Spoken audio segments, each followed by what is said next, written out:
Errorless learning in dog training. What does it mean? And what has science taught us about it? It is Jose here from Train Me Please.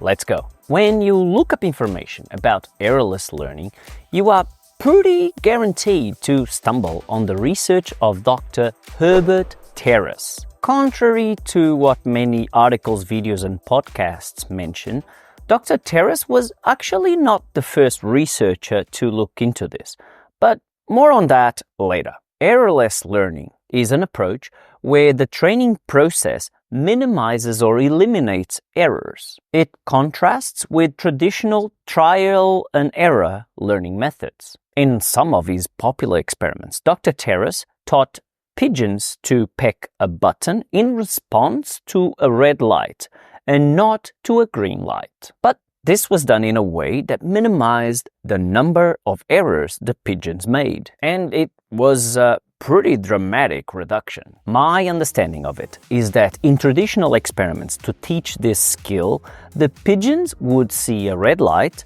peck the button, and get reinforced. That would be repeated many times, and then the green light was introduced. Pecking the button when the green light was on would not result in reinforcement. So, as you can imagine, this would, at least for a while, result in errors, extinction, and all sorts of emotional baggage that comes with it. They would get some responses right and some responses wrong, as they were learning the discrimination. So, what did Terrace do?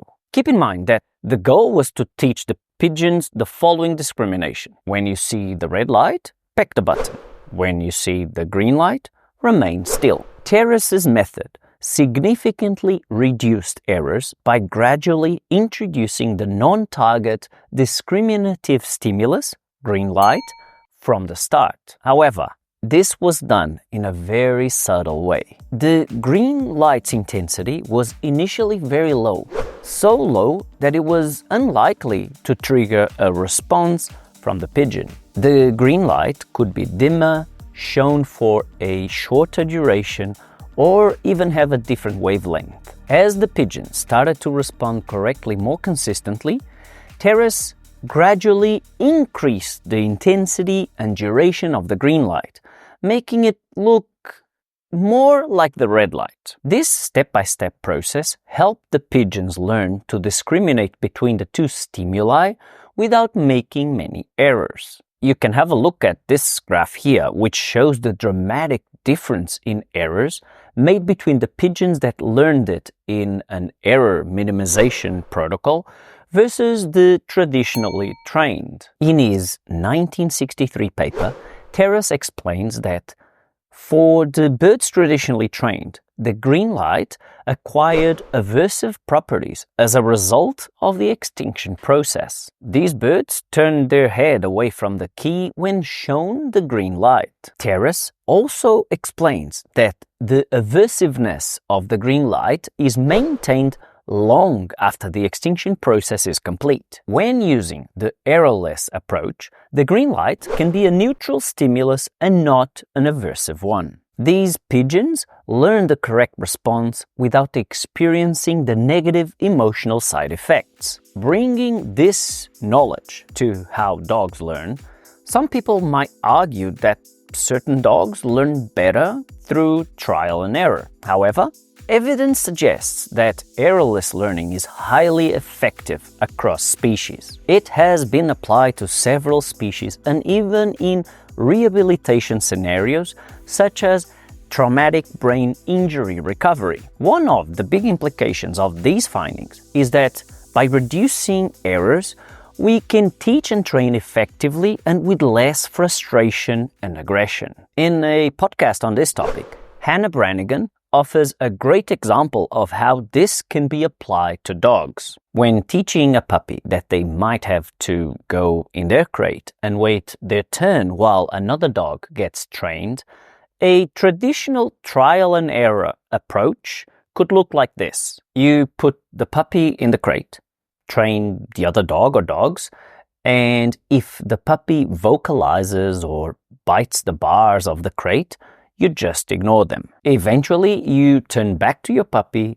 when they are not engaging in those behaviors and train the puppy. That approach can certainly generate frustration and comes with emotional baggage. Hannah explains that an option that can dramatically minimize errors, vocalizing or mesh biting, looks like this. Whilst training the puppy, put them in the crate and turn your back super briefly. So brief that the puppy can hardly register it. Get the puppy out of the crate and resume training. You can then gradually increase the turning your back portion of this loop. Eventually, you can even turn your back, offer another dog a treat, and then face your puppy, remove them from the crate and resume training. So on and so forth until you can have your puppy in the crate, waiting their turn while you train the other dog. Facing the puppy means training time. Facing away from the puppy means stay still and wait your turn. And the gradual introduction of the facing away condition means that we avoid all the nasty stuff that we don't want our puppy to experience. Isn't that super cool and elegant? I certainly think so. Also, in my personal and professional life, I definitely prefer to learn with less frustration and making less errors if given the chance. So, who introduced the term errorless learning? That and a few more important considerations are coming up in just a second. But first, could you please click the like button below so that more people can find this content? Cute photo as a thanks. The term errorless learning was actually introduced by B.F. Skinner in the 1930s, not by Terrace. Skinner said that errors are not necessary for learning. Instead, they result from poor program design. Terrace's work, although influential, is a later application of these principles. The term errorless can be misleading as it implies achieving zero errors, which is often unrealistic in practical training. However, the idea of ensuring a learning experience as error-free as possible with good planning and high reinforcement availability is super valuable. Skinner's method emphasizes making correct behavior almost inevitable through well-designed instruction and high reinforcement rates. Our goal should be to minimize errors and enhance the learner's chances of success rather than